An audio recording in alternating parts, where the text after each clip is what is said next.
So we all know that physical activity is key to prevent type 2 diabetes, but let's talk about what we can do to make sure that it's not a one-time thing. Like we reached our 5 to 7% weight loss goal.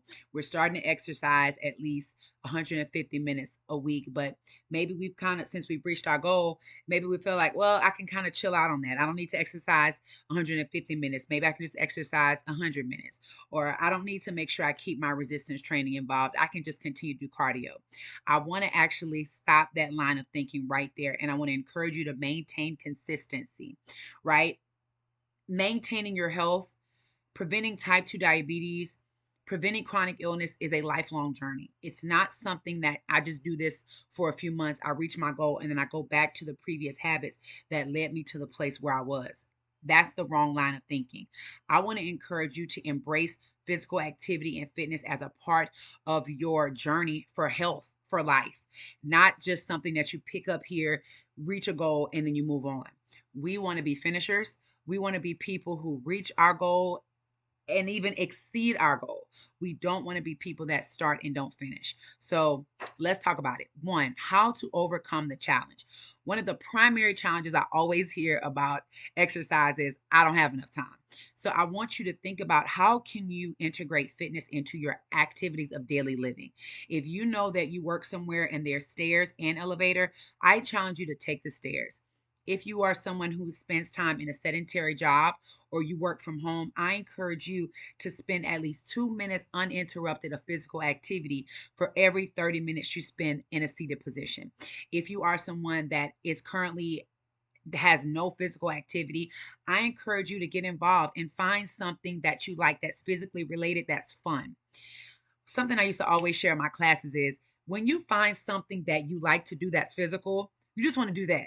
So if you're someone that likes to swim, you just want to swim more often. If you're someone who likes to do social gatherings like kickball and dodgeball, you want to find a group that is doing those type of activities. Or you like to run, or you like to walk, you want to join with those groups that are doing those type of activities. If you are engaging in something that you actually like to do, it becomes less of a chore, less of a task. And it's just something that you're doing for your health and you just happen to be having fun while doing it. So if you can find that thing that's physical activity that gets your heart rate up, that improves your health, that you like to do more of that as often as you can. Another common challenge I hear is I don't have the finances. I can't afford a gym. I want to encourage you to reach out to free resources at your library. A lot of community centers have free fitness classes throughout the day.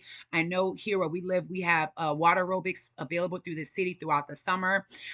There are free workouts on YouTube. If you have a subscription service, there are often workout apps within those subscription services. And if not, you can just get started walking. I want you to evaluate and examine any excuse and remove it so that you can make fitness more of a priority, right? If there is a constraint concerning time with your family, with your other responsibilities, for example, let's say your kids are involved in a lot of sports, that is a perfect opportunity for while your children are practicing. That's an opportunity. Those 10 or 15 minutes, 30 minutes practice, don't sit in your car. If the area is safe, get out and walk around. Put on your favorite song and dance. Move around. If there's bleachers, go walk up and down the bleachers. But you want to find yourself making fitness more of a priority. If you do this consistently, at least 150 minutes continuously, give yourself about 3 good months of consistency, and you should see an appreciable difference. Stay tuned to the next video where we continue to tackle some of these challenges and how we're going to overcome them.